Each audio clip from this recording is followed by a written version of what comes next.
Sekitar 200 hingga 300 siswa tidak lulus masuk di SMP Negeri 3 dan SMP Negeri 1 Makassar karena kuota jalur zonasi utama dan jalur zonasi prasejahtera telah penuh. Salah satu orang tua siswa yang tidak lolos menyampaikan kekecewaannya ke pihak sekolah karena tidak bisa lagi mendaftar untuk masuk ke sekolah negeri. Sayangnya, pihak sekolah tak bisa membantu karena penerimaan siswa sepenuhnya berdasarkan sistem PPDB dan hanya bisa mengimbau pada orang tua siswa untuk mendaftar di sekolah swasta.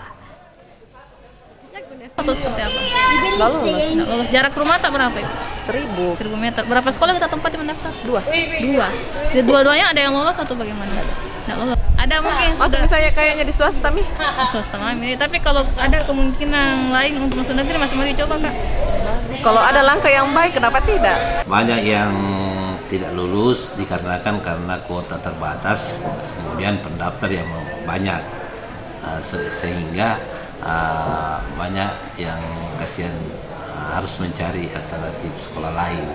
Untuk siswa yang mendaftar di sekolah SMP 1 ada sampai berapa Kak jumlahnya? Untuk sampai pada kemarin jam 2 hari Minggu ada kurang lebih 600 orang.